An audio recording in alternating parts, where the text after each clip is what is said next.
Okay. All right. So we're going to finish up that lab that we started on Thursday. So here's the main idea. And now that the battery is fully charged. So if I take this hockey puck and give it a push, why does it come to rest? Friction. Because there's friction. And remember, that is the only reason it comes to rest. Okay?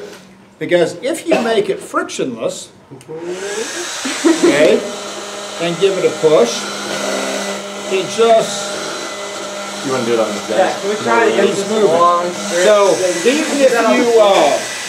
Let's see my feet up. Okay? Yeah, just stand up and film it.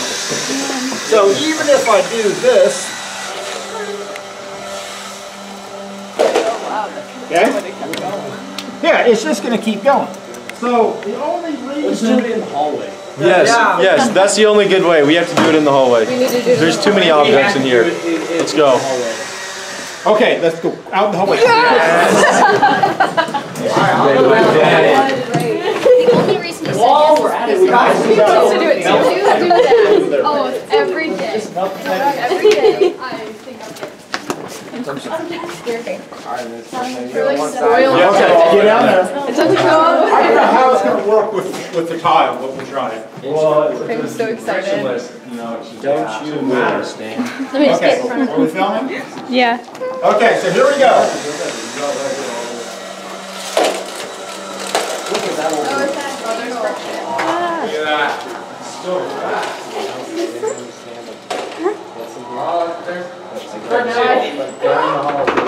Now send it back. Yeah.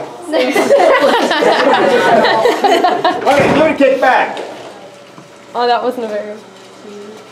Now, notice the path that it's basically taking. A straight line. No, that's not really Well, okay, so where is it?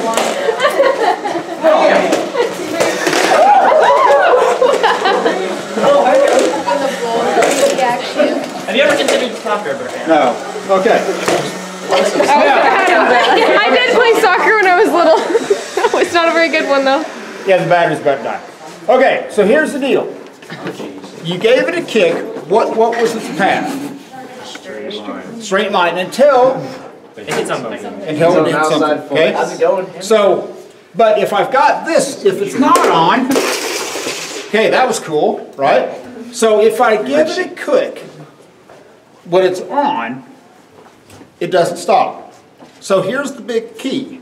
When I give it a kick and there's friction, does it accelerate after it leaves my foot?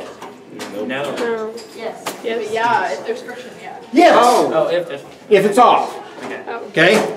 Now, if I give it a kick and it's off, it accelerates, right? Okay? But that acceleration is going to make it slow down. Now, imagine if I give it a kick again, but I've got the blower at half speed. Okay? Not completely frictionless, but I'm going to reduce it a lot.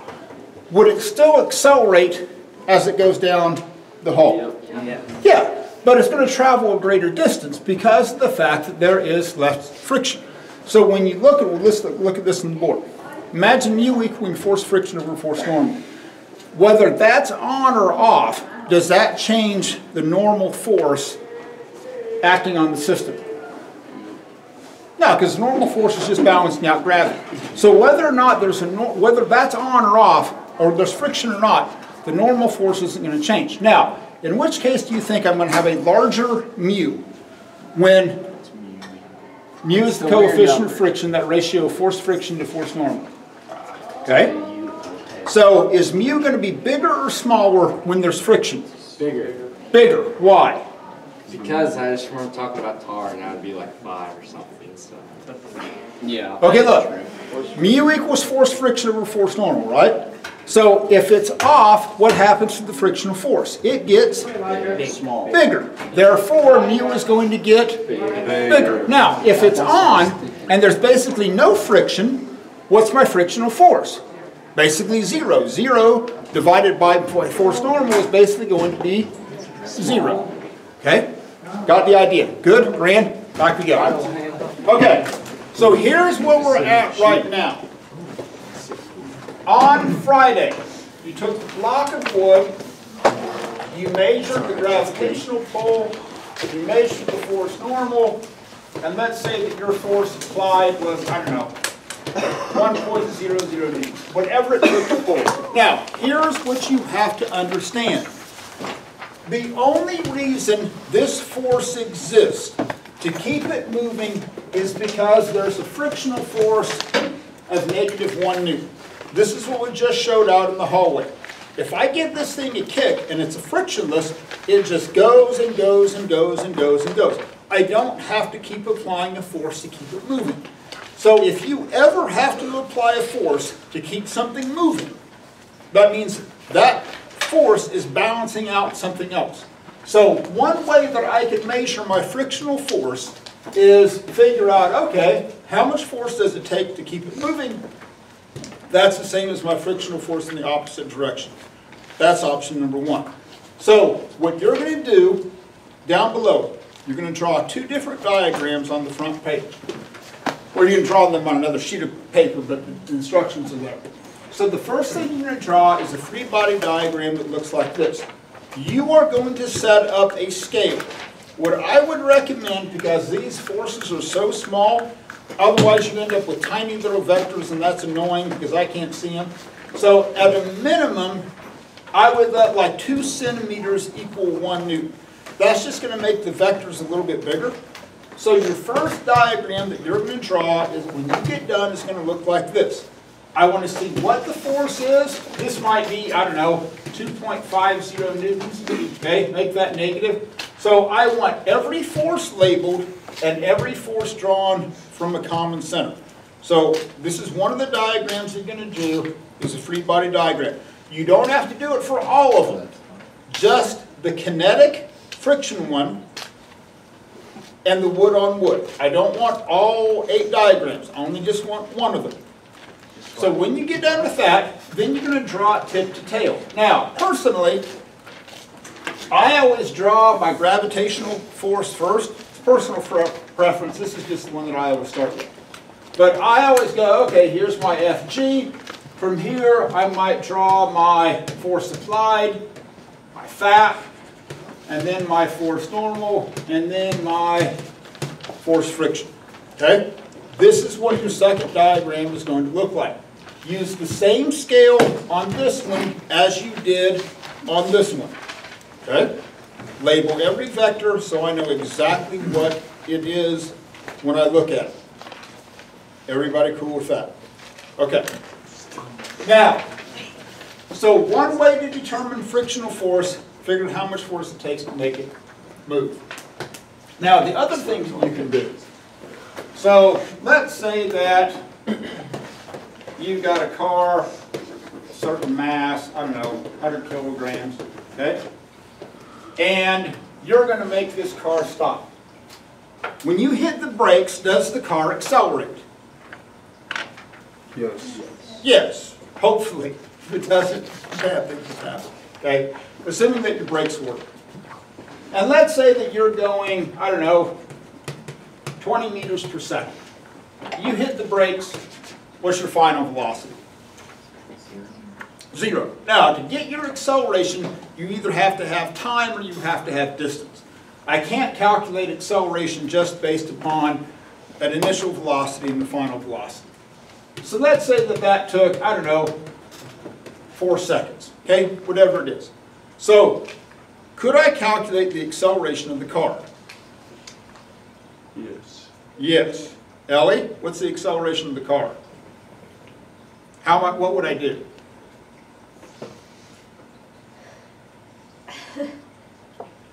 You know the final velocity of the car? You know the initial velocity of the car? Huh? So V equals V naught plus AT. Yep. Solve for A. So V equals V naught plus AT. Solve for A. I get V minus V naught over time. Boom, there's my acceleration. I take 0 minus 20 meters per second divided by 4 seconds. I get negative 5 meters per second squared. So, did a force act on the car? Yes. Yes. How do you know? You're accelerated. You're accelerated. I sped up? Yeah. or slowed down?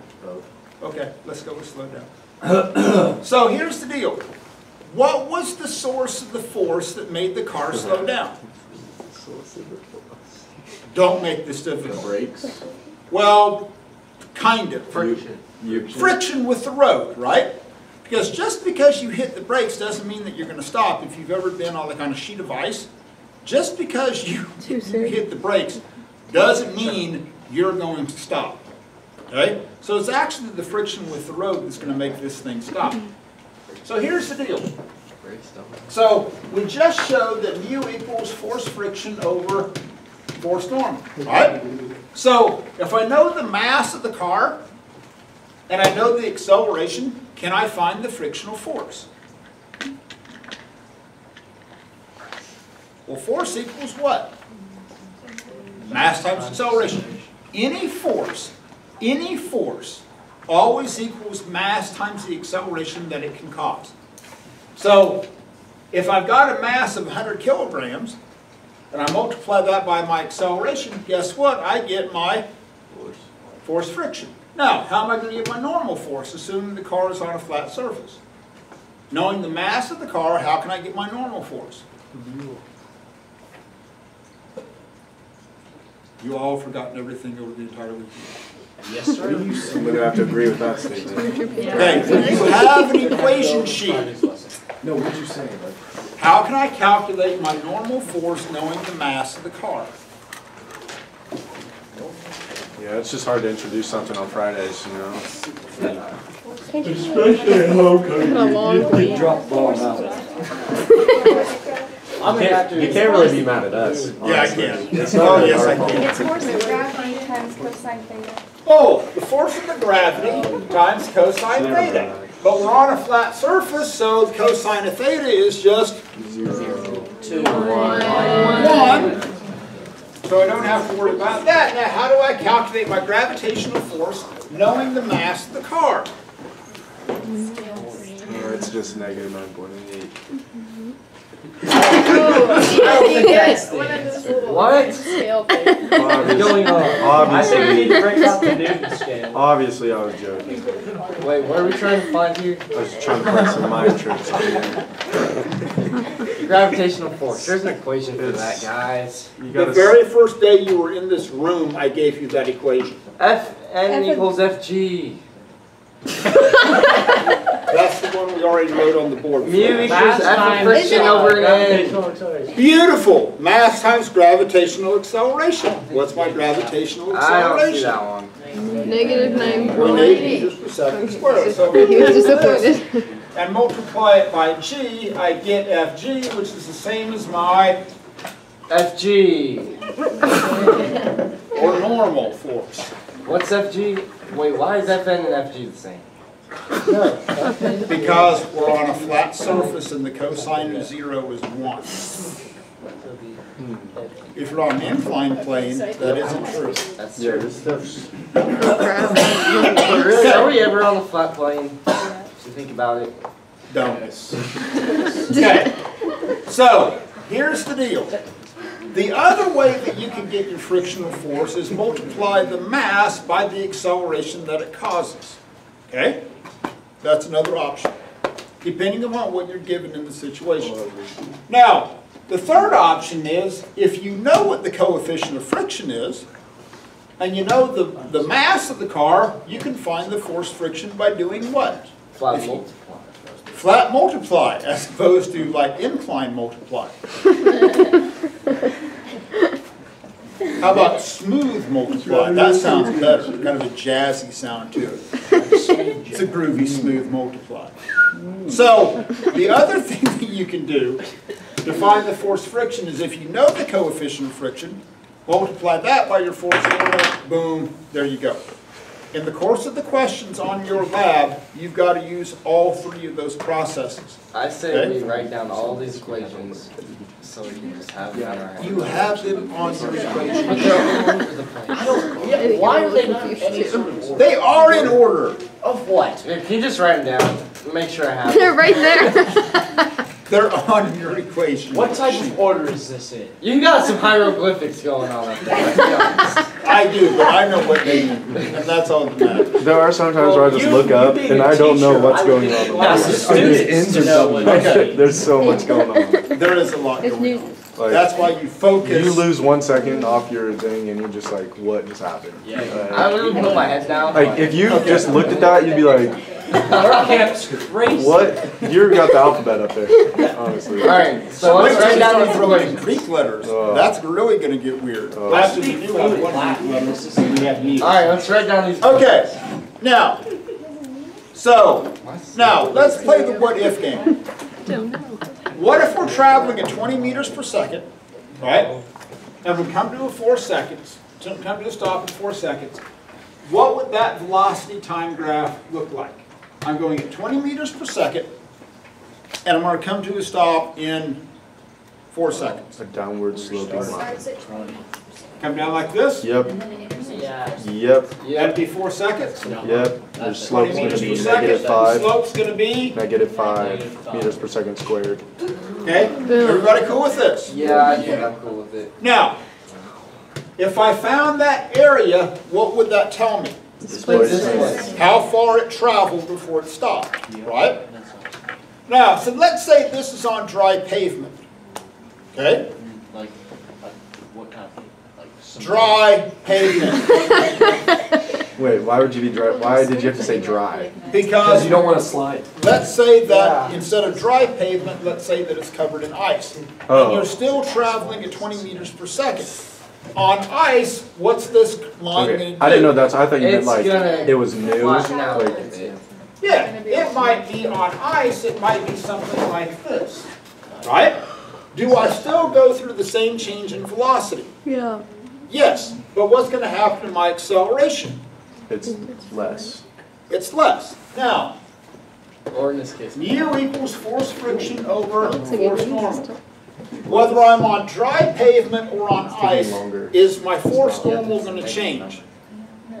No, because that's just the weight of the car, right? This isn't going to change. But on ice, what's going to happen to my frictional force? It's going to become smaller. As this becomes smaller, divided by the same normal force, what's going to happen to mu? It's going to become smaller. So a smaller mu is reflective of a smaller frictional force, which means it's going to take a greater distance to stop, which is why everybody says when there's snow or ice on the ground, you always want to leave more room between you and the person in front of you. It's because of a low coefficient of friction. You have a smaller frictional force. It takes a greater distance for you to stop. Okay? Four-wheel drive. Correct. Four-wheel drive does nothing to help you stop. If you have good tires. Sure. Okay. It helps you go, but it doesn't help you stop. All right. And this is actually why school is called off. Everybody says, oh, it's a snow day. No. We don't have school during the winter because of low mu day. Because we have a decreased coefficient of friction. Cars can't move, buses can't move, cars can't stop. So physics technically is the only science that causes you to have a snow day. You should have a Twitter account. I bet some like, chemistry. I bet Do you some tweet? chemistry could do it. Rarely, but sometimes I do. You'd be a funny tweeter. Yeah, you should just. You've got some should witty have a things. quote I of the do. day. Yeah, if there's a snow day and he said happy me day. Yes, I would read. Oh, I'd be I the would first totally one to retweet it, yeah. honestly. I'd retweet that. All right, okay. Okay, got the idea. Good. Now let's go to the back. We'll talk about the next section. Ready? Okay. So here's the second part of the lab on the back side. Okay. So this is a witty thing called a force table because it's a table when you use it to measure forces. So what you want to do is put this system where you have three forces in equilibrium. When it's in equilibrium, the ring should stay centered on this peg. So right now, if I center it and let go of it, it accelerates in this direction. So which means that I have too much force going here. So there's a couple of things you can do to adjust this. You can loosen the clamps and change the angles, right? Okay. Or you can just take weight off and add weight to it. So when you get done, that ring should stay centered. And even if you give it a little bit of a tap, that ring shouldn't move. That's when you know that you have a true equilibrium. So you always want to keep one angle at 0 degrees. We're going to call that vector A. Then we're going to work around counterclockwise just like we've done with all vectors. Now, you don't have to measure the angle because this is already here. Little ham. I feel you're breathing in my ear. Yeah, I don't appreciate that. Now's not the time, little ham. Okay. So, vector B, like in this case, would be about 120.5 degrees. This would be around 220. Don't take the easy way out and go, oh, we'll just make each angle 120 degrees and hang the same weight from each one. No, bad, okay, weak effort. And also, go big or go home. Don't go, oh, we'll just have, one tiny little weight on. No, okay, bad. So, once you get it in equilibrium, then take off the weights and each one has stamped on it, okay, like this is 50 grams, 20 grams, whatever that is. You're going to add them together. Then, basically, what's creating... I tried to get it in equilibrium. It's kind of bothering me. It really is. This is why you do your own math. I can't win. We can't do the lab correctly if you don't show us how to do it. I think you can figure There's it out. so much weight on this one. Okay, anyway. Okay. So, when you get an equilibrium, what's creating the tension on the strings? Mass. Friction. Gravity! Okay? All of them combined. Because gravity is pulling down on the string. So basically, this is like a three-way tug of war. So if this was in equilibrium... Damn it, Tam. Damn it. All right, hey. We got a lab to do here, boys. Disturbance today. I think you should be in the hallway for this.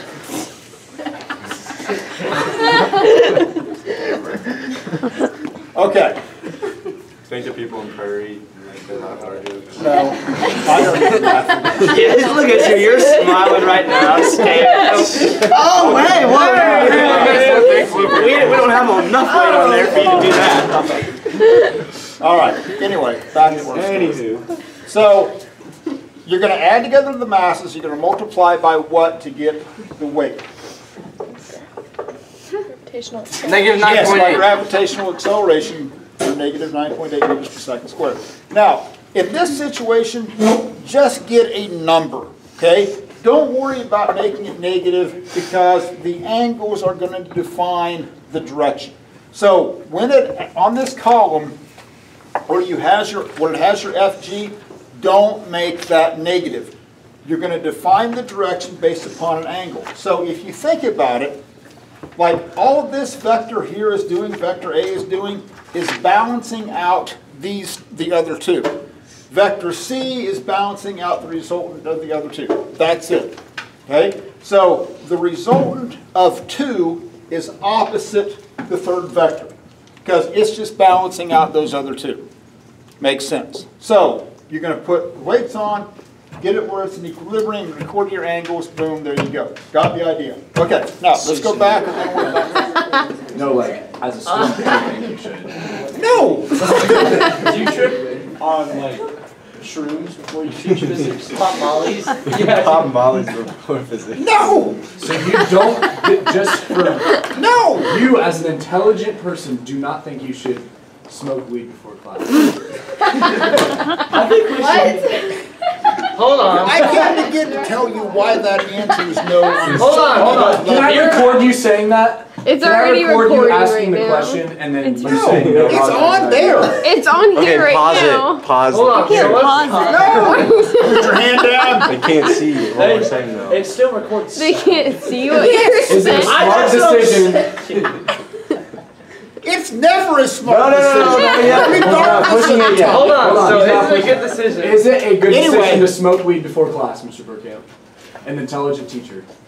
I don't care if you're stupid, the answer is no. Perfect timing on the answer. Save that one. Okay. Anyway, back to our story. So, here's the second diagram that given to Drew.